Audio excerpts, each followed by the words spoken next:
जय Jagannath. आसतु आसतु tarot card माध्यम जानिबा 2024 मसीहा जून मास केमिति रहिबो धनु राशि व्यक्ति मानकर दिन कौन रहिबो फलाफल मु संक्षेप रे कहिबी।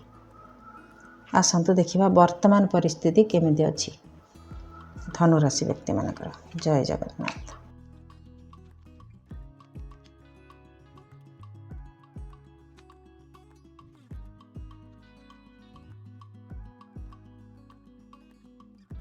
इमोशनाली आपण बहुत खुशी अछंती, मन भीतर आपणकर बहुत खुशी अच्छी, सुख शांति अच्छी, किंतु किछि घटना आपण ईश्वर उपर छाड़ी देइछंती जोटा कि आपण हाथ में नाही, ताको निर्णय नबर क्षमता आपणकर भी नाही।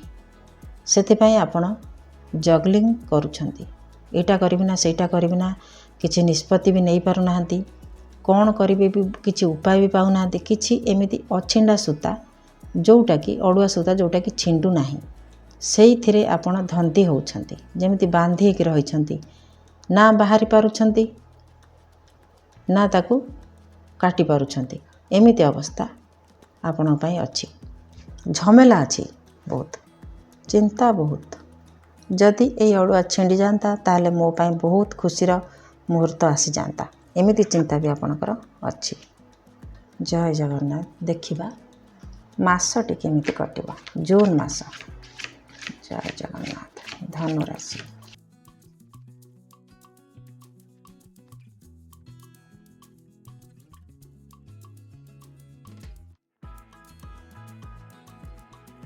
किछि घटना को समाप्त करने को चाहिए, हुए तो आपण कोर्ट कचेरी सामना करि पारंती, साहाय्य नहीं पारंती, हेले भी आपणकर से काम भी आगो को बढ़ी पारिबनी। सेथिरे भी किछि समस्या हबो जो थिरे कि आपण सेठु भी ओहरी आसीबे। किछि न्याय मागिबे, आपण कोर्ट रे आपण किछि न्याय मागी पारंती, किंतु आपण पई सेटा संभव हे पारिबनी। से कोर्ट कचेरी तो सांगे सांगे किछि न्याय देबेनी, से भी अटकी रही पारे, नहले एमिति किछि समस्या हो आपण सेथुरु भी ओहरी आसीबे। निजर मान सम्मान पई आपण निजको प्रस्तुत रखिबे आ ए समस्या सब हटेबा पई चेष्टा करिवे। आपण कोठी यात्रा करि पारंती। बहुत चिंता कला परे आपण जोठी अड़ुआ सूतारे छंदी हेई जिबे, सेठी आपण जोठी निज परिसर भितर आपण सेठु मुक्ति पाई परिबेनी, कोर्ट कचेरी आश्रय नहीं पारंती। सेमिति किछि आपण को लागि पारे जे मु कोर्ट रा आश्रय नेबी किंबा केस करिबी, एमिति हेई पारे जोटा कि पिल्लालियामी हबो आपण को पई। छोट पिला माने जेमिति करनते, हाँ जहाँ हम देखा जीव मु एमिति करिबी, किंतु छोट पिला हिसाब रे भी भाबिकरी भी जदि आपण किछि करि दियंती, सेथिरे भी आपणकर अटकी रहइबो। कथा कि जेतेबेले समय न आसे, समय पूर्वरु किछि हुए ना, समय हेले केही अटकी परिबेनी, तेणु समय को आपण को अपेक्षा करियो पड़िबो।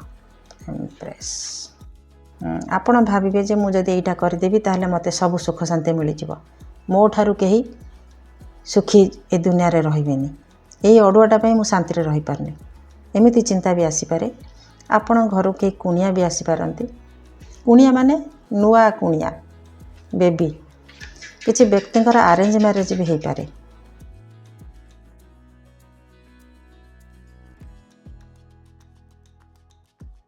किछि लव रिलेशन विवाहर मॉडर्न भी नहीं पारे। पार्टनरशिप बिजनेस रे आपण किछि उद्यम जारी करके लाभ पाइबा पई चेष्टा करि पारंती, माने किछि सफलता पाइबार सूचना भी मिलुछि। कोनोसी प्रकार असुविधा पई आपण कहार पचरा उचरा करि पारंती। थर्ड पार्टी सिचुएशन बेठी देखा जाउछि। कहार जदि थर्ड पार्टी सिचुएशन अछि, से कोर्ट रा आश्रय नहीं पारे, काठू परामर्श नहीं कि कोर्ट को जाई पारे।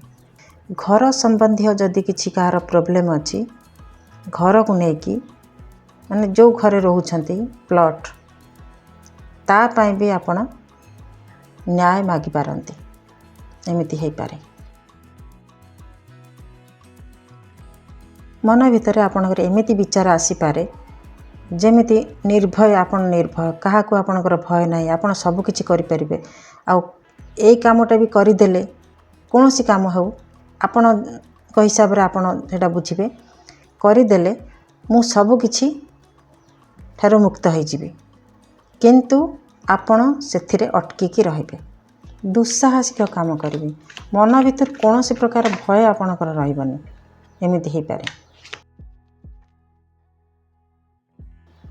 ଆପଣ କେଉଁଠି ବନ୍ଧୁବାନ୍ଧବ ଘର ଯାଇପାରନ୍ତି। କୌଣସି ସାଙ୍ଗସାଥି ଘରେ ଆପଣଙ୍କର ନିଜର ବକ୍ତବ୍ୟ କିଛି ରଖିପାରନ୍ତି। ଏମିତି ବି ହେଇପାରେ। ମନରୁ ଭୟ ଦୂର କରିବେ। କୌଣସି କାମ ପାଇଁ ଆପଣ ନିଜର ସାଙ୍ଗସାଥି ବନ୍ଧୁବାନ୍ଧବ ଯିଏ ଅତି ପ୍ରିୟ ଆପଣଙ୍କର ତାଙ୍କ ପାଖକୁ ଯାଇପାରନ୍ତି। କିଛି ଖୁସି ଖବର ପାଇବା ପାଇଁ, କିଛି କାମ ଆଗକୁ ବଢ଼ାଇବା ପାଇଁ ସେ ବିଷୟରେ ପରାମର୍ଶ କରିପାରନ୍ତି। ଆପଣ ଯେଉଁ ସୁଖ ଶାନ୍ତି ପାଇଁ କିଛି କାମ କରିବା ପାଇଁ ଚାହିଁବେ ସେସବୁ ଆପଣଙ୍କର ଚିନ୍ତାଧାରା ଭିତରେ ରହିବ। ଆପଣ ଯାହା ଭାବୁଥିବେ ସେମିତି କିଛି ବି ହେବନି। ଆପଣଙ୍କ ଇଚ୍ଛା ଅନୁଯାୟୀ ଫଳ ଲାଭ ଆପଣଙ୍କୁ କିଛି ବି ମିଳିବନି। ଆପଣ କେବଳ ପ୍ରୟାସ ହିଁ ଜାରି କରିବେ, ଚେଷ୍ଟା କରିବେ, କିନ୍ତୁ ସେମିତି କିଛି ମିଳିବନି। ଓଲଟା ଆପଣଙ୍କର ମାନ ସମ୍ମାନ ଯାଇପାରେ। ବିରକ୍ତି ହେଇକି ଆପଣ ସେଠୁ ଦୂରେଇ ଯିବେ, ତା ଛଡ଼ା ଆଉ କିଛି ହେବନି। ତା ଫଳରେ ଆପଣଙ୍କର ଏମିତି ହେବ ଯେ ଆପଣ କୌଣସି ଉତ୍ତମ ଗୁରୁ ପାଇପାରନ୍ତି, ଅର୍ଥାତ୍ ଆଧ୍ୟାତ୍ମିକ ଗୁରୁ, ଯାହାର ପରାମର୍ଶରେ ଆପଣ ଟିକେ ଶାନ୍ତି ପାଇବେ। କୋର୍ଟ କଚେରୀ ଯାଆନ୍ତୁ କିମ୍ବା ତରବରିଆ ଭାବରେ କିଛି ବନ୍ଧୁବାନ୍ଧବଙ୍କ ପରାମର୍ଶ ନିଅନ୍ତୁ, କିଛି ବି କରନ୍ତୁ, କୌଣସି ପ୍ରକାରରେ ଆପଣଙ୍କୁ କିଛି ଫାଇଦା ହେଇନପାରେ। ଯେଉଁ ଲାଭ ପାଇବେ, ଯେମିତି ବହୁତ ଦିନରୁ ଆପଣଙ୍କର ପ୍ରାପ୍ୟ ଥିଲା, ଆପଣ ପାଇପାରୁନଥିଲେ, ଆପଣ ପାଇବେ ବୋଲି ଭାବିଥିବେ, କିନ୍ତୁ ସେସବୁ ଆପଣଙ୍କ ହାତରେ କିଛି ଲାଗିବା ଭଳି ଦେଖାଯାଉନାହିଁ। ରିଲେସନସିପ୍ରେ ଆପଣଙ୍କ ପାଇଁ କିଛି ବହୁତ ବଡ଼ ଅସୁବିଧା ହେଇପାରେ। ପରିବାର ଭିତରେ ହେଉ କିମ୍ବା ଯଦି ସ୍ୱାମୀ ସ୍ତ୍ରୀ ବି ରହିଥାନ୍ତୁ ତାଙ୍କ ପାଇଁ ବି ହେଉ, ସେଥିପାଇଁ କେହି ତୃତୀୟ ବ୍ୟକ୍ତି ବି ଇଣ୍ଟରଫିୟର କରିବାର ସୂଚନା ବି ମିଳୁଛି। କୋର୍ଟ କଚେରୀ ପର୍ଯ୍ୟନ୍ତ ବି ଯାଇପାରନ୍ତି। 1 2 3 4 5 6 ସବୁ ବଡ଼ ବଡ଼ ଇଭେଣ୍ଟ, ବଡ଼ ବଡ଼ ମେଜର ଅର୍କାନା 6ଟା, ମାଇନର ଅର୍କାନା 1 2 3 4ଟା।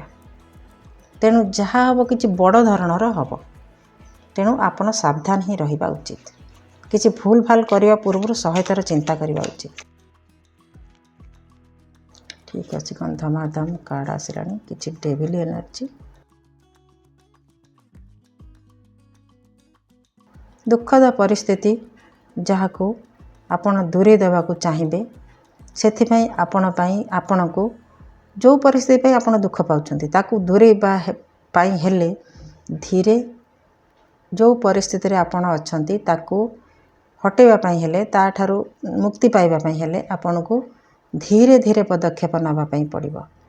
କିଛି ନେଗେଟିଭ୍ ଚିନ୍ତା ନ କରିକି କିଛି ପଜିଟିଭ୍ ଚିନ୍ତା କରନ୍ତୁ।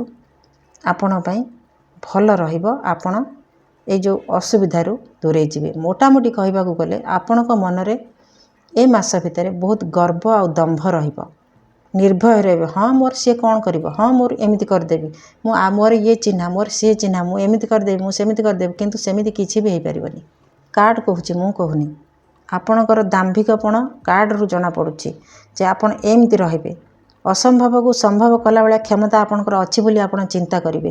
କିନ୍ତୁ ଯେତେବେଳେ ଆପଣଙ୍କର ସେ ଅସମ୍ଭବ ସମ୍ଭବ କରିବା ଭଳି ବ୍ୟକ୍ତିମାନେ ଆପଣଙ୍କ ସାଙ୍ଗରେ ଯୋଗ ଦେଇ ନ ପାରନ୍ତି, ଆପଣଙ୍କୁ ସହଯୋଗ ନ କରିବେ, ସେତେବେଳେ ଆପଣ ଜାଣିପାରିବେ ଯେ ନା, ମୁଁ ଏ କାମ କରିପାରିବି ନାହିଁ, ମୋ ଦ୍ୱାରା କିଛି ହେଇପାରିବନି। ଅସଲ ବନ୍ଧୁ ଯିଏ ଠିକ୍ ବେଳେ ସାହାଯ୍ୟ କରନ୍ତି, ଯିଏ ସ୍ୱାର୍ଥ ପାଇଁ ସିଏ କ'ଣ ଠିକ୍ ବେଳେ ସାହାଯ୍ୟ କରନ୍ତି? ତାଙ୍କ ସ୍ୱାର୍ଥ ସରିଗଲେ ସେ ପଳାନ୍ତି। ପରାମର୍ଶ ନେବେ ନିହାତି ଆପଣଙ୍କର ବଡ଼ ଭାଇ କିମ୍ବା ଭଉଣୀ, ତାଙ୍କ ପାଖକୁ ଯାଆନ୍ତୁ। ସେ ଆପଣଙ୍କୁ ଠିକ୍ ପରାମର୍ଶ ଦେବେ, ଯେଉଁଟାକି ଆପଣଙ୍କ ମନକୁ ପାଇବ। ନେଗେଟିଭ୍ ଚିନ୍ତାଧାରାରୁ ବଞ୍ଚନ୍ତୁ। ସବୁବେଳେ ନେଗେଟିଭ୍ ଚିନ୍ତା କରିବା ଉଚିତ ନୁହେଁ, ଠିକ୍ ନୁହେଁ। ଏଇଟା ତ ଆସିବାର ଥିଲା। କିଛି ବ୍ଲାକ୍ ମ୍ୟାଜିକ୍ ବି ଆପଣଙ୍କ ଉପରେ ହେଇପାରେ, ତା'ର ପ୍ରଭାବ ବି ଆପଣଙ୍କ ଉପରେ ପଡ଼ିପାରେ। ପଇସା ପତ୍ରକୁ ନେଇକି, ଆପଣଙ୍କର ସ୍ୱାସ୍ଥ୍ୟକୁ ନେଇକି କିଛି ପ୍ରୋବ୍ଲେମ୍ ବି ହେଇପାରେ। ଯେମିତିକି ଆପଣଙ୍କ କାମ ଆରମ୍ଭ ହେବ କିନ୍ତୁ ଆଗକୁ ବଢ଼ିବନି, କରିବାକୁ ମନ ହେବନି। ତା ଛଡ଼ା पैसा पत्र किसी लॉस देखा दे पारे, स्वास्थ्य अवस्था भी किसी बिगड़ी पारे, परिवार भितर अशांति हो पारे, एमती भी हो पारे। अल्प अल्प सामान्य सामान्य किसी जमीती आपण ब्लैक मैजिक रो प्रभाव हो पड़ुछि बोली आपण जानि परिबेनी। धीरे धीरे प्रभाव सेटा पकई पारे किछि व्यक्ति पई, समस्त पई नुहे। Clarify the devil. हाँ, जदि थर्ड पार्टी सिचुएशन अच्छी सेठी निहाती भाव में तंत्र काम करुछि। एटा भी जमिति दुई जन स्वामी स्त्री तांको भितर पकई न दवा पई किछि ब्लैक मैजिक काम करे कला भली लागुछि। आपण कोठी यात्रा करि पारंती, जोटा चाहुथिबे सियाडू न जाइकी उल्टा आड़े जिबे, उल्टा काम करिवे, एमती भी हो पारे। ता छड़ा पैसा पत्र को लॉस नहीं कि आपण टिके दुखी भी रहिबे, निज उपर निजे अशांति हेबे। हाँ, आपणकर भौणी किंबा भाई के घर पूजा करुछंती किंबा तांकर किछि घरे रिचुअल सेथिरे आपण जोग दे पारंती। बाल्य बंधु भी हो पारे, जोटा आपण हाथ में नाही आपण ईश्वर उपर छाड़ी देवार देखा जाउछि। आपण चाहिले जेते प्रकार नेगेटिव एनर्जी हो पछे ताकू दूरे दे पारिबे। आपणक चिंताधारा भितर नेगेटिव एनर्जी रहिबो, तेणु आपणक चिंता को जदि पॉजिटिव करिवे ताहले आपण सब काम को सहज सुलभ करि परिबे। किंतु आपण सब बेले पॉजिटिव काम ही करंतु, आपण पई भलो रहइबो। मोटामोटी आपण पई एठी गोटे मेसेज रहिला, कहार अनिष्ट करिबा पई चिंता करिवे नाही। जदि चिंता करिवे ताहले आपण को निश्चित भाव में किछि असुविधार सम्मुखीन होबा पई पड़िबो। ता छड़ा आपण जदि अधिक स्वार्थवादी रहिबे ताहले आपणक पई किछि असुविधा हो पारे। समस्तंगर तो सबुथिरे किछि स्वार्थ अछि, किंतु जोटा गोटे सीमा भितर जदि सेटा अधिक हो ताहले व्यक्ति असुविधार पड़िबो। अहंकार जदि बढ़ीजिब, गर्व जदि बढ़ीजिब, लोक को छोट देखिब, सेमिति परिस्थिति रे आपण निश्चित भाव में नेगेटिव एनर्जी भितर ही रहिले, तेणु किछि ही असुविधा हो पारे। जदि आपण सब बेले नॉर्मल रहिबे, पॉजिटिव रहिबे, कारे अनिष्ट चिंता करिवेनी, ताहले आपणक पई एई जो कार्ड आसी से आपणक पई काम करिवो। अर्थात मैजिशियन जहाँ चाहिए ताहा करि परिबे, से क्षमता आपणकर अछि। किंतु आपणकर अधिका एक्टिविटी जो गर्व अहंकार टिके रहिबो, निर्भय रहिबे, मनीष को मनीष भाया देखिबेनी, चिंता करिवेनी। बेले बेले एमती हाँ से मोर कौन करिवो, एमती जो चिंताधारा भ्रूक्षेप न करिबा, काहाकू भ्रूक्षेप न करिवाटा, सेई ठारु टिके दूरेकी रहले आपण पई मासटी भल रहिबो। आक्रोशमूलक भावना काहारी प्रति न आनिकी जदि आपण धीर नम्र स्वभाव रहिबे ताहले आपण पई मासटी सुरखुरे कटिजिवो। ये रहिला धनु राशि पई जून मासर फलाफल। जगन्नाथ मंगल करंतु, मासटी शुभमय हो। जय जगन्नाथ।